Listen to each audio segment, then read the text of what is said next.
Hai hai hai. Halo Sobat Pejuang NIP, selamat datang kembali di channel kita bersama, channel Purap Official. Assalamualaikum warahmatullahi wabarakatuh. Shalom, salam sejahtera, Om Swastiastu, Namo Buddhaya, salam kebajikan. Hari ini tim Purap Official akan berbagi informasi tentang latihan soal CPNS 2021 mengenai tes intelijensi umum dengan tema cara cepat menyelesaikan soal posisi duduk dan soal deret bilangan. Sebelumnya kami perlihatkan terlebih dahulu ke 10 soal yang akan kita bahas. Mungkin dari Sobat Pejuang NIM ingin mengerjakan terlebih dahulu sebagai bahan pembanding, kami persilakan. Mari kita lihat satu persatu soalnya. Soal nomor 1 tadi ya, ini soal nomor 2. Soal nomor 3. Soal nomor 4. Soal nomor 5. Soal nomor 6. Soal nomor 7. Soal nomor 8. Soal nomor 9, soal nomor 10. Nah, mungkin kalau misalnya Sobat Pejuang NIP merasa terlalu cepat pemutaran soal nomor 1 sampai nomor 10, Sobat Pejuang NIP bisa menggunakan tombol pause atau memberhentikan sementara untuk melihat soal dan menyelesaikannya, atau bisa juga dengan cara memperlambat kecepatan video yang diputar pada layar handphone atau layar laptop Sobat Pejuang NIP sekalian. Berikut adalah pembahasan dari soal nomor 1. Pada sesi diskusi ada 8 orang siswa bernama Poppy, Siska, Fasa, Anissa, Iwan, Aldi, Bagus, dan Aloy. Mereka duduk mengelilingi meja bundar. Adapun beberapa ketentuan yang perlu kita ketahui.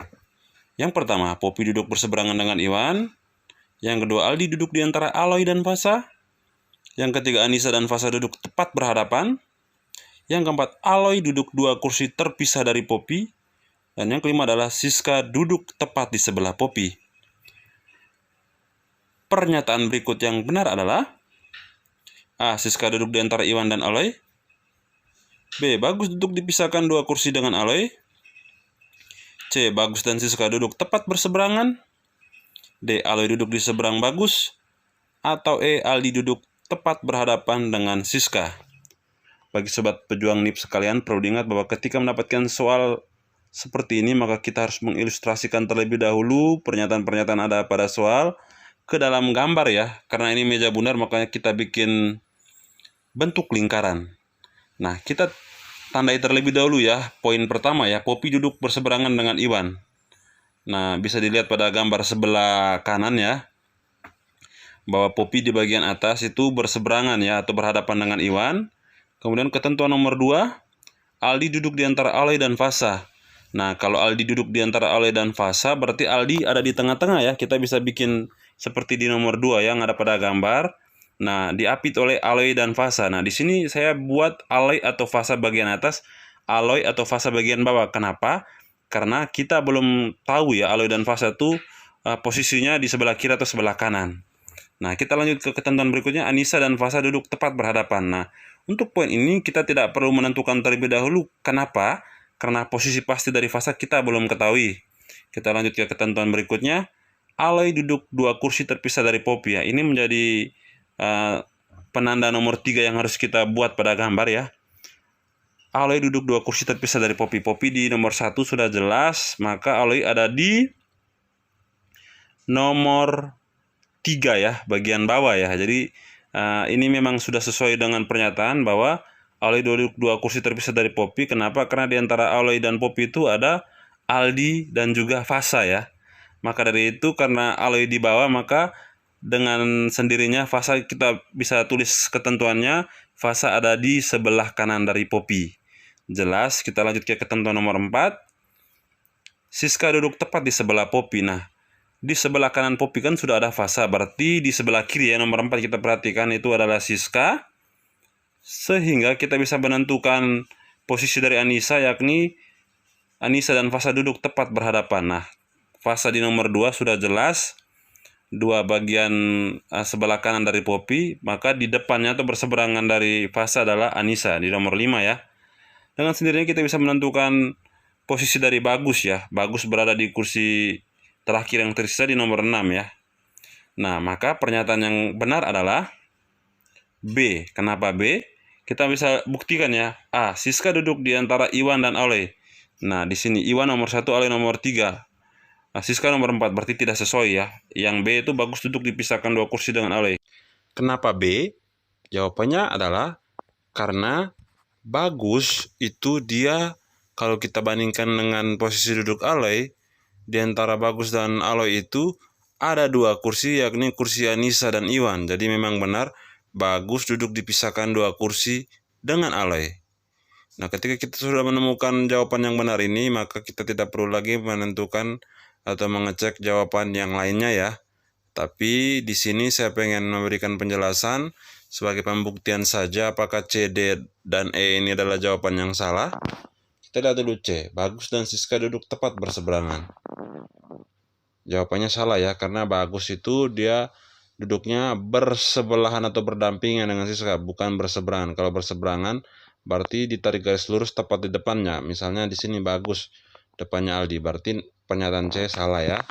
Kemudian yang D, Aloy duduk di seberang Bagus. Di sini kita lihat Aloy di nomor 3. Itu kalau kita tarik garis lurus, Aloy itu berseberangan dengan Siska ya, berarti salah. Yang E, Aldi duduk berhadapan dengan Siska. Jawabannya juga salah karena Aldi berhadapan dengan Bagus. Kita lanjut ke soal berikutnya. Soal nomor 2. Meja bundar terdapat kursi dan diduduki 6 orang ya. Jadi pada satu meja bundar terdapat 7 kursi dan diduduki 6 orang. A duduk di depan B, sementara C duduk 3 kursi sebelah kanan B. Di sebelah kanan dan kiri B diisi oleh E dan F. Kursi mana yang kosong? Nah, ini sangat menarik sekali. A kanan B, B kanan E, C 2 bangku sebelah C, D 2 bangku sebelah E, atau E 2 bangku sebelah A ya. Sama seperti nomor 1, jika ada soal seperti ini kita bikin ilustrasinya dalam bentuk gambar, dan gambarnya adalah tepat sekali kita bikin lingkaran karena soalnya meja bundar ya. Kita nyatakan dulu ya pernyataan pertama ya. Yang pertama itu A duduk di depan B. Ini kita bisa buat di nomor 1 ya. A duduk di depan B berarti berseberangan dengan B. Kemudian C duduk 3 kursi sebelah kanan B. Nah, kita bisa lihat nih ya di gambar yang nomor 2 ya, bahwa C itu 3 kursi dari B. Benar sekali ya. Setelah B itu kan ada titik pertama, titik kedua, titik ketiga. Berarti C itu ada di nomor 2 itu ya, yang sudah dibikin di gambar. Kemudian ketentuan berikutnya, di sebelah kanan dan kiri B diisi oleh E dan F ya. Berarti sebelah kanan B itu adalah E, itu nomor 3, udah sesuai ya. Dan sebelah kiri B itu adalah F, udah sesuai. Maka kursi yang kosong adalah, nah kita lihat nih pilihan jawabannya. A kanan B. Kanan B kan ada E, berarti ini pernyataan yang salah. B kanan E. Kanan E ya, kanan E kosong ya. Kanan E kosong. Nah, jawabannya kita udah bisa langsung menentukan ya. Jawabannya B, tanpa membuktikan poin C, D, atau E. Tapi kalau misalnya kita mau buktikan pun bisa ya. Misalnya di poin C, 2 bangku sebelah C itu kosong ya. Sebelah C ini kita nggak tahu nih, ya, kita tidak tahu sebelah kiri atau kanan ya. Coba kita lihat C, sebelah kirinya ada A. Maaf, sebelah 2 bangku sebelah C itu adalah 1, 2 ya, kosong ya, benar ya. Di bawah A itu kan kosong, tapi 2 bangku sebelah kanan C itu ada E ya, 1, 2. Jadi memang C itu salah. Coba kita cek yang D ya. Harusnya salah juga. 2 bangku sebelah E. 2 bangku sebelah E. Coba sebelah kanan E itu ada C, 2 bangkunya. Sebelah kiri E itu ada F. Maka pernyataan ini salah. Jadi memang ketika kita sudah menemukan jawabannya B, kita tidak perlu membuktikan jawaban yang lainnya. Ini untuk pembelajaran saja. Saya coba menjelaskan pembuktiannya. Bisa menjadi gambaran buat Sobat Pejuang NIP sekalian untuk ujian nanti ya. Oke, kita lanjut ke nomor 3. Ini soal yang juga menarik dan sering keluar. Nomor 3, 6 pelajar duduk berurutan dalam ujian sekolah. Rini tidak bersebelahan dengan Halim atau Tia. Ini ketentuannya kita bisa baca baik-baik. Rini tidak bersebelahan dengan Halim atau Tia. Kemudian Vila duduk dekat Tia. Rini duduk di dekat Safri dan Safri duduk di sebelah Vila ya. Halim tidak ingin didahului Parto dan Parto berseberangan dengan Rini. Tia duduk di urutan terakhir. Siapakah yang duduk di urutan kedua? Nah, kalau membaca soal ini, saya yakin bagi Sobat Pejuang NIP yang mungkin baru pertama kali mempelajarinya, pasti langsung bingung ya. Langsung bingung terus berpikir bahwa ini akan diselesaikan dalam waktu yang lama. Sebenarnya tidak. Kalau Sobat Pojok NIP sering berlatih menyelesaikan soal-soal yang sama modelnya seperti ini, nanti akan dengan sendirinya menemukan pola cepatnya dan bisa menyelesaikan soal ini dengan baik dan benar ya. Kita lihat pilihan jawabannya apa saja. Siapakah yang duduk di urutan kedua? A. Rini, B. Halim, C. Vila, D. Safri, atau E. Parto. Nah, ketika ada soal seperti ini, maka yang perlu kita gambar adalah, oke, tepat sekali kita gambar persegi panjang begini ada 6 kotak ya, karena memang duduk berurutan dalam ujian sekolah ya. Seperti ini, kemudian kita tuliskan terlebih dahulu ya, kita ilustrasikan pernyataan yang ada pada soal dalam kotak-kotak ini ya. Nah, saran saya kita mulai dari yang terakhir, karena terakhir itu udah jelas ya, ketentuan terakhir itu Tia duduk di urutan terakhir. Kita bisa bikin seperti ini ya. Nah, yang tulisan merah ya, Tia duduk di urutan terakhir sudah kita buat. Berikutnya, ketentuan yang tulisannya hijau ya, Vila duduk dekat Tia. Nah, kenapa kita tentukan Vila? Karena memang yang sudah ada pada gambar kan Tia. Kita cari yang berhubungan dengan Tia ya. Maka Vila nih hubungannya. Vila duduk dekat Tia, maka di sebelah kiri dari Tia adalah Vila. Kemudian kita lihat yang ketentuan yang biru ya. Safri duduk di sebelah Vila. Nah, berarti sebelah Vila, sebelah kiri Vila adalah Safri. Nah, Sobat Pojok ini perlu ketahui bahwa ini warna-warna yang ada pada soal ini saya buat sebagai instrumen pembantu ya. Nanti pada saat ujiannya soalnya satu warna saja ya. Nah, ini saya buat untuk membantu Sobat Pojok NIP dalam mempelajari soal ini. Kemudian berikutnya yang berwarna biru ya, Rini ya. Rini duduk dekat Safri. Nah, jelas sekali kita mencari pernyataan yang berhubungan dengan Safri ya. Berarti Rini sudah jelas. Kita lanjut. Halim ya. Halim tidak ingin didahului Parto. Nah, Halim tidak ingin didahului Parto ya. Nah, ini udah jelas. Dan Parto bersebelahan dengan Rini. Berarti ini yang berhubungan dengan Rini ini kan Parto ya. Jadi Parto lah yang ada di urutan kedua. Maka jawaban yang benar adalah E. Bagaimana Sobat Pojok NIP? Mudah bukan? Nah, Sobat Pojok NIP perlu mengerjakan soal ini berulang-ulang dengan soal yang sama atau model yang mirip agar bisa semakin paham cara membuat ilustrasinya. Soal nomor 4. Ani, Siska, Rita, Putri, Rio, dan Anton makan bersama ya. Mereka duduk pada 4 meja yang berderet yang menempel secara berurutan. Pada setiap meja hanya ada 2 orang yang duduk berhadapan, sedangkan laki-laki dan perempuan tidak boleh duduk bersebelahan. Meja C terletak paling kiri, meja B terletak di antara meja A dan meja D. Berikut adalah beberapa ketentuan yang harus diketahui. Rio ada di meja D yang letaknya 2 meja di kanan meja A. Siska ada di meja C. Ani duduk di kursi kedua sebelah kanan Putri. Bagus duduk berhadapan dengan Siska, dan Ali tidak mau duduk di sebelah kanan Rio. Pertanyaannya, siswa yang duduk berhadapan di meja B adalah A. Ali dan Rita, B. Anton dan Ani, C. Anton dan Rita, D. Anton dan Putri, atau E. Ali dan Ani. Nah, Sobat Pojok NIP, kami ingatkan kembali bahwa ketika mendapatkan soal seperti ini, harus menuangkan narasi yang ada pada soal ke dalam gambar, karena ini adalah soal tentang meja dan ada 4 meja berderet berdekatan. Kita bikin 4 kotak ya, berderet berdekatan. Kemudian kita tuangkan beberapa pernyataan di narasi paling atas ya ke dalam gambar. Nah, di situ kita bisa lihat bahwa mejanya berdempetan ya, berderet. Kemudian ada ketentuan laki-laki dan perempuan tidak boleh duduk bersebelahan. Berarti laki-laki kita bikin di seberang dari perempuan. Nah, di sini saya bikin laki-laki di bagian atas kotak, perempuan di bagian bawah. Kemudian langkah berikutnya kita bahasakan atau kita gambarkan pernyataan yang ada pada soal ya. Meja C terletak paling kiri. Nah, jelas kotak paling kiri kita beri tanda C. Kemudian meja B terletak di antara meja A dan meja D. Nah, kalau dia terapit begini berarti meja B logikanya ada di bagian tengah ya. Nah, di sisi kirinya bisa D, di sisi kanannya bisa D. Kenapa ada pilihan kayak gini? Karena memang di soal tidak ada ketentuan meja A dan meja D itu letaknya di kiri atau di kanan dari B ya. Nah, jawabannya nanti kita bisa lihat di pernyataan berikutnya. Sekarang kita masuk ke pernyataannya. Rio ada di meja D yang letaknya 2 meja di kanan meja A. Nah, ini jelas nih membantu kita untuk menentukan mana posisi A dan mana posisi D.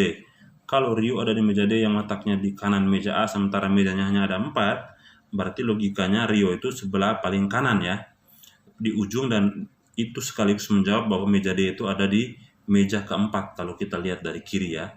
Sementara meja A dengan sendirinya itu ada di sebelah meja C. Sampai di sini jelas kan? Oke, saya lanjutkan lagi penjelasannya. Pernyataan berikutnya, Siska ada di meja C. Berarti kita tulis ini di langkah kedua ya, Siska ada di meja C, jelas. Kemudian yang pernyataan berikutnya, pernyataan nomor 3 ya. Kita loncat nih, yang ani jangan dulu kita tulis ya, karena memang kita belum tahu ketentuannya. Kita lanjut dulu, yang ada hubungannya dengan Siska ya.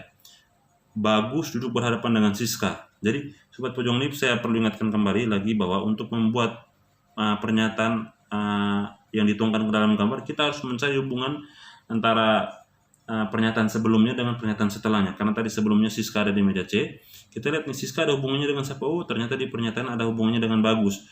Bagus duduk berhadapan dengan Siska, maka kita tulis Bagus di bagian atas dari kotak. Itu langkah ketiga. Kemudian di langkah berikutnya, Ali tidak mau duduk dekat sebelah Rio ya. Jelas bahwa Rio tadi sebelumnya kita sudah sepakat atau kita sudah nyatakan Rio ada di meja D, maka dengan sendirinya posisi Ali itu adalah di meja A ya, sesuai dengan pernyataan yang ada pada soal ya. Sudah, maka kita fokus dulu di laki-laki ya. Tadi saya sudah sebutkan Rio di meja D, Bagus di meja C berhadapan dengan Siska, Ali di sebelah dari Bagus. Maka sisa yang belum ada mejanya adalah Anton. Makanya kita bisa lihat bahwa Bagus di meja C, Ali di meja A, Anton di meja B, dan Rio di meja D. Nah, sekarang kita lihat atau kita tentukan ya posisi dari peserta wanita ya, posisi duduknya. Siska sudah jelas ada di meja C. Kita lihat yang berhubungan dengan perempuan ya.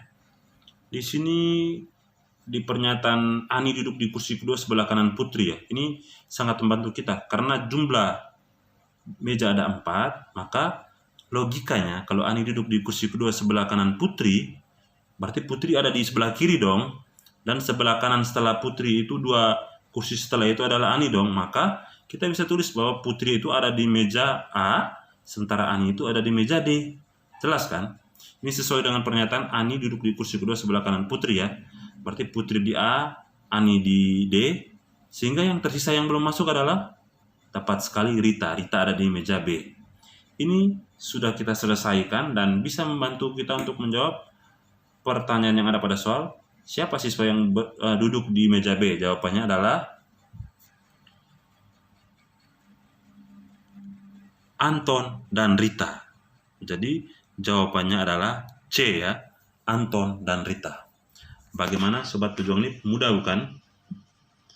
Kami perlu ingatkan kembali bahwa untuk soal-soal seperti ini memang sangat membutuhkan jam terbang dari Sobat Pejuang NIP sekalian. Semakin sering Sobat Pejuang NIP menyelesaikan soal-soal seperti ini dengan model yang mirip, maka Sobat Pejuang NIP akan semakin terasa nalar atau alur berpikirnya ya. Sehingga ketika menemukan soal seperti ini langsung dituangkan ke dalam gambar, pernyataan-pernyataan yang ada dalam gambar itu bisa dibuat ilustrasinya dengan benar dan dengan tepat.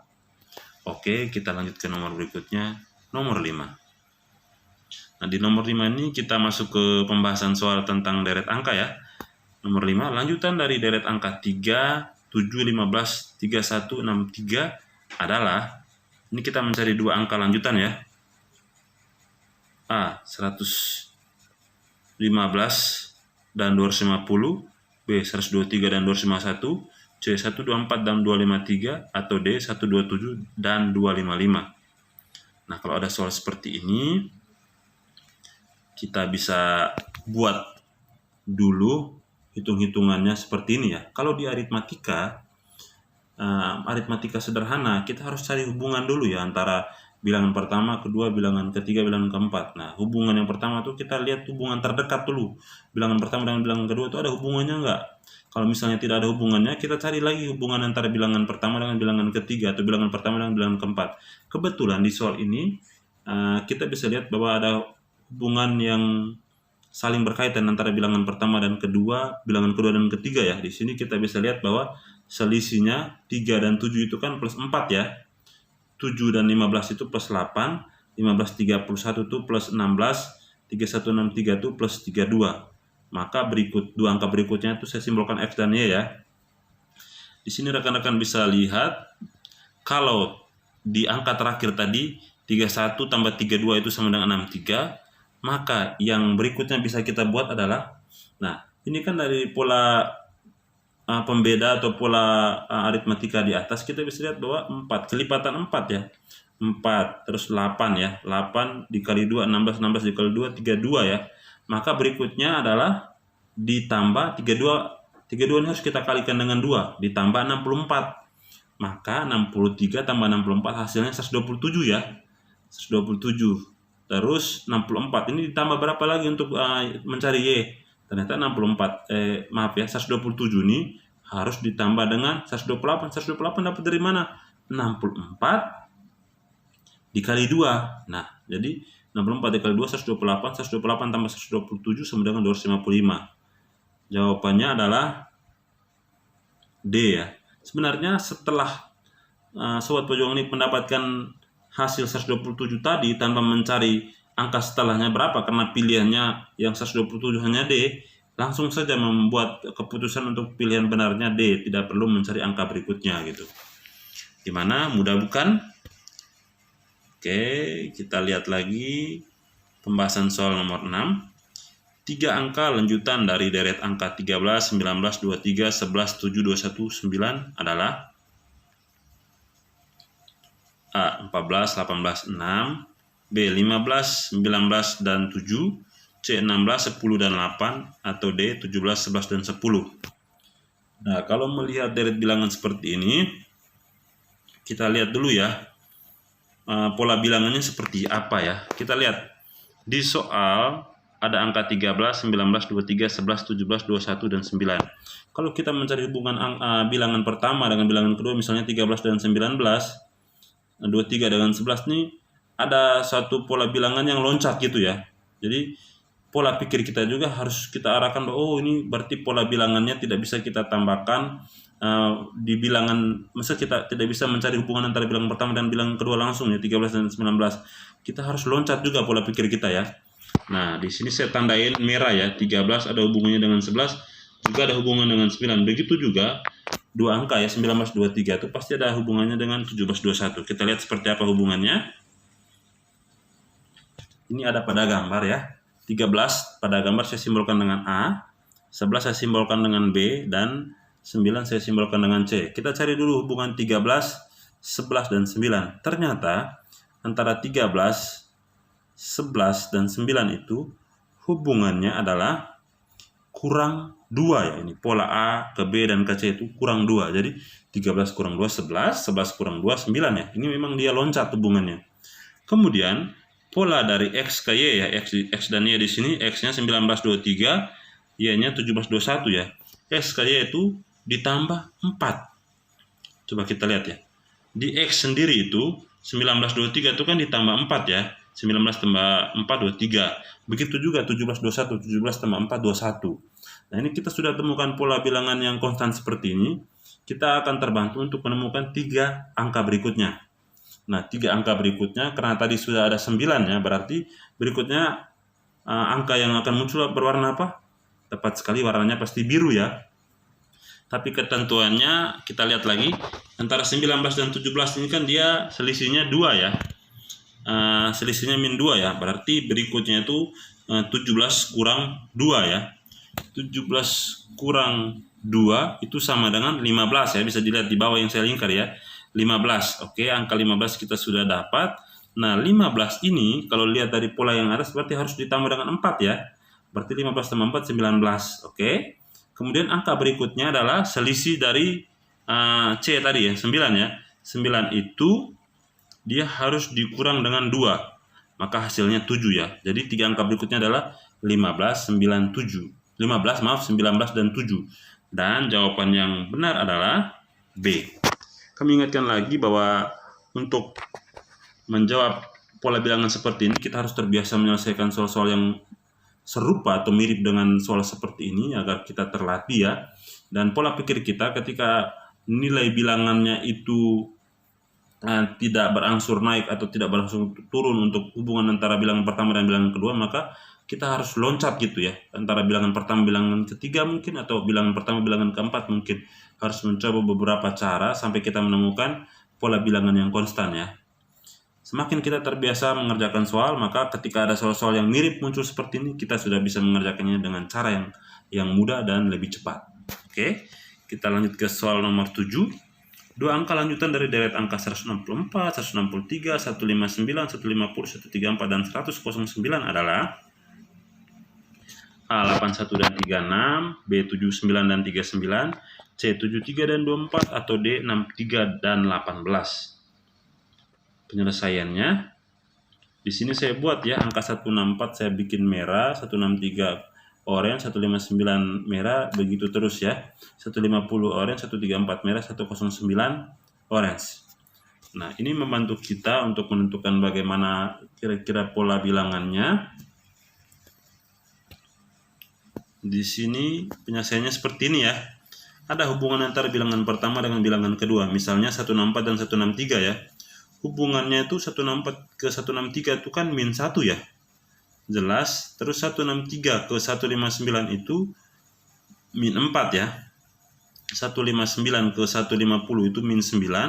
150 ke 134 itu min 16. 134 ke 109 itu min 25. Jadi ada pola bilangan yang memang ini kita sudah bisa lihat ya. Ini sudah lazim kalau seperti ini. Nah, di bawah di gambar sebelah kanan ya. Coba sobat pejuang ini perhatikan. Antara min 1 dan min 4 itu bedanya 3 ya. Min 4, min 9 bedanya 5. Min 9, min 16 itu bedanya 7. Nah, min 16, min 25 itu bedanya 9. Maka dari itu kita bisa terbantu untuk menentukan dua angka selanjutnya. Kita lihat di penyelesaian bagian bawah ya. Jelas sekali setelah beda 9, berarti berikutnya beda berapa? Beda 11 ya. Berarti beda 11. 11 ini kita tambahkan dengan 25 yang atas ya, hasilnya min 36. Kemudian setelah 11 berarti angka berikutnya adalah 13. Kenapa 3, 5, 7, 9, 11, 13? Karena memang bedanya 2 ya. Kita bisa lihat seperti ini. Nah, 13 ini tambah 36 hasilnya 49. Maka jawaban yang benar adalah C, 73 dan 24. Kenapa di sini 24? Karena 73 dikurang 49 sama dengan 24. Kenapa 73? Karena 109 kurang 36 sama dengan 73. Jadi seperti itu penyelesaiannya. Memang kita harus rincikan seperti ini agar lebih mudah, sehingga untuk menentukan jawabannya kita bisa menentukannya dengan tepat gitu ya. Kita lanjut ke nomor 8. Dua angka lanjutan dari deret angka 81, 2, 27, 16, 9, 64, 3, dan 128 adalah A 5 dan 130, B 1 dan 128, C 3 dan 124, D 6 dan 256. Penyelesaiannya saya bikin angka yang pertama 81 ya, bilangan pertama 81 itu dengan orange warnanya, berikutnya 2 hitam ya, 27 orange, 16 hitam, 9 orange, 64 hitam, 3 orange, 128 hitam. Ini sebenarnya hanya untuk membantu kita untuk bisa memahami soal ini saja ya. Nah, berikut penyelesaiannya kita bisa lihat ada hubungan antara angka 81, 279 ya. Kalau misalnya sobat pejuang ini cermati dengan baik ya. Kalau kita mau mencari hubungan 81 dengan 2 itu bisa-bisa saja, tetapi kalau kita lihat baik-baik pola yang terbentuk itu tidak konstan ya. Kalau 812793 itu pola yang terbentuk itu konstan. Kenapa konstan? Karena bisa kita lihat di gambar 81 dengan 27 itu hubungannya dibagi 3 ya. 81 bagi 3 27, begitu juga 27 bagi 3 9, 9 bagi 3 3 ya. Maka kita bisa mengisi angka berikutnya ya, yang titik-titik itu adalah 3 dibagi 3 sama dengan 1 ya. Ini jawabannya kita sudah dapat ya, 1 ya. Sebenarnya kita bisa langsung menentukan, oh jawabannya ini B nih pasti. Tapi untuk soal ini kita biar lebih paham, kita lanjut pembahasannya. Kita mencari juga hubungan antara 2, 16, 64 dan 128 ya. Nah, 2 ke 16 itu hubungannya 2 kali 8 sama dengan 16 ya. 16 ke 64 hubungannya 16 kali 4 sama dengan 64. 64 ke 128 itu hubungannya 64 kali 2 ya. Nah, kalau kita lihat kali 8 kali 4 kali 2, berarti berikutnya kali berapa? Tepat sekali, kali 1 ya. Jadi memang dia angkanya turun. Kenapa turun? Karena memang hubungannya itu ternyata dibagi 2. 8 bagi 2, 4. 4 bagi 2, 2. Berarti berikutnya 2 bagi 2, 1 ya. Nah, otomatis 128 dikali 1 sama dengan 128. Jadi jawabannya adalah B. Tepat sekali. Luar biasa Sobat Pejuang NIP sekalian ya. Kita lanjut ke nomor 9. 3 angka lanjutan dari angka 2,4, 5, 6, 6, 4, 18, 8,3 ini merupakan deret bilangan yang saya bacakan ya. Adalah A 54, 15 dan 5, B 54, 10 dan 2, C 54, 8 dan 4, D 54, 7 dan 3, dan penyelesaiannya adalah, nah saya turunkan dulu angkanya biar kita lebih paham ya. Angka 2 saya simbolkan dengan orange ya, 4 saya warnain dengan biru, 5 hitam, 6 orange, 6 berikutnya biru, 4-nya hitam, 18 orange, 8 biru, 3-nya hitam ya. Ini untuk membantu kita lebih mudah mempelajari cara penyelesaian soal ini. Nah, di sini kita mencari terlebih dahulu hubungan antara yang orange-orange ya, 2, 6, 18 ya. Sobat Pejuang NIP, kalau ada deret bilangan seperti ini, kita bisa juga mencoba hubungan antara 2 dan 4 atau 2 dan 5. Tetapi kalau kita lihat baik-baik, setelah kita hitung dan kita bandingkan, ternyata hubungannya tidak konstan. Maka ini di sini saya temukan hubungan antara 2 dan 6 ya. Yang warna orange ya, 2 dan 6 itu dikali 3. 6, 18 itu dikali 3 juga, 6 kali 3, 18 ya. Terus yang biru itu hubungannya 4 ditambah 2, 6. 6 ditambah 2, 8 ya, yang biru ya. Nah, yang hitam hubungannya seperti apa? 5 dikurang 1, 4. 4 dikurang 1, 3. Jadi hubungannya sudah jelas. Maka 3 angka berikutnya, nah kita lihat nih terakhirnya nih. Kalau sudah ada hitam, berarti berikutnya apa? Orange, tepat sekali. Tadi orange hubungannya bagaimana? Hubungannya dikali 3 ya. Maka 18 dikali 3 sama dengan 54. Oke, sekarang angka titik-titik pertama sudah kita lihat ya, 54 ya, sudah dapat ya. Berikutnya setelah orange kita cari angka apa? Angka biru ya. Berarti ada hubungannya dengan 8. Nah, biru tadi polanya seperti apa? Oh, biru ditambah 2, berarti 8 tambah 2 sama dengan 10. Benar ya. Berikutnya kita cari angka apa? Hitam ya, hitam. Hitam tadi hubungannya seperti apa? Oh, kurang 1.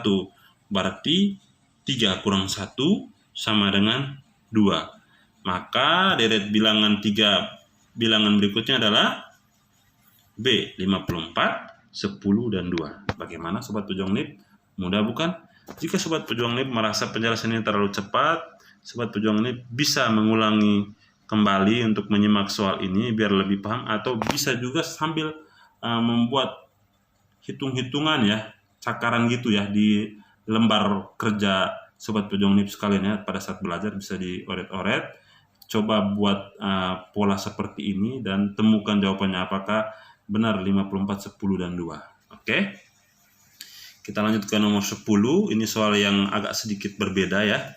Karena angka yang dicari adalah angka yang ada di tengah-tengah, bukan angka terakhir ya. Nomor 10, berapa angka yang tepat untuk deret bilangan berikut ini? 2, 6, 9, 27, 30. Berikutnya deret bilangannya titik-titik, titik-titik, 279,282.